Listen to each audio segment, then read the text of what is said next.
নমস্কার বন্ধুরা, দীপান্বিতাস কিচেনে সকলকে স্বাগত।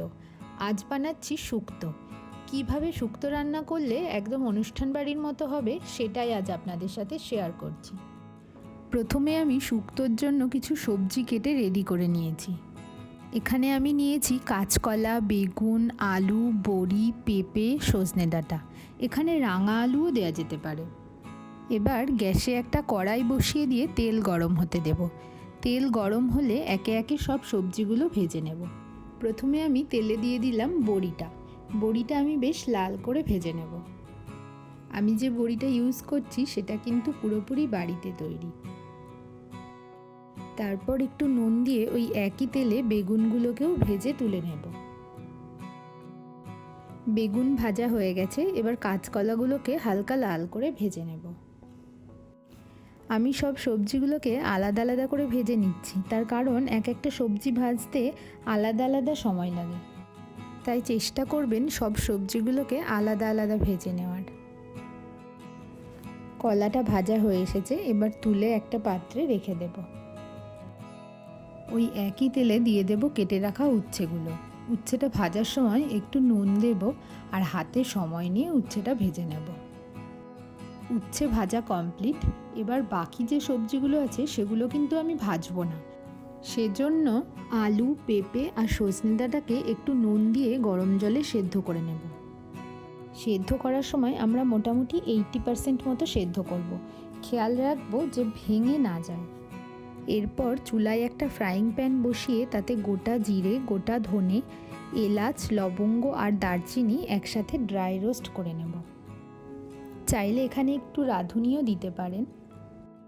মশলাটা ঠান্ডা হয়ে এলে একটা হামালদিস্তাতে একটু থেতো করে নেব। খুব বেশি মিহি গুঁড়ো করার দরকার নেই। এবারে আসা যাক আসল রান্নায়। কড়াইতে আর একটু তেল দিয়ে দেব ফোড়ন। ফোড়নের জন্য আমি দিয়েছি একটা তেজপাতা, শুকনো লঙ্কা আর 5 ফোড়ন। ফোড়ন ভাজা হতে হতে অন্যদিকে আমি একটা পেস্ট বানিয়ে নেব।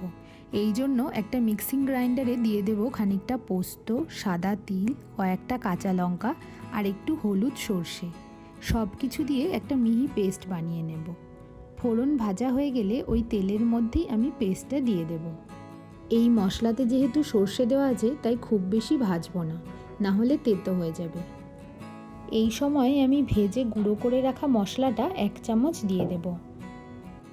সব কিছু একবার ভালোভাবে মিশিয়ে নিয়ে এবার সবজিগুলোকে একে একে দিয়ে দেব।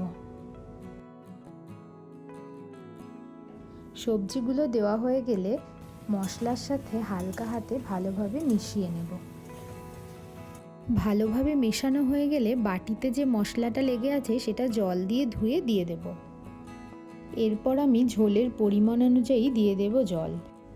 সব সবজি মোটামুটি ভাজা আর সেদ্ধতেই অনেকটা রান্না হয়ে আছে, তাই খুব বেশি জলের প্রয়োজন হবে না। এরপর ঝোলের পরিমাণ অনুযায়ী দিয়ে দেব লবণ। আগে যেহেতু ভাজার সময় লবণ দেওয়া আছে সেটা মাথায় রেখেই লবণটা দেব। একটা ঢাকা চাপা দিয়ে এবার এটাকে রান্না হতে দেব। অন্যদিকে একটা বাটিতে ঈষৎ উষ্ণ জল নিয়ে তাতে 2 চামচের মতো গুঁড়ো দুধ দিয়ে গুলে নেব।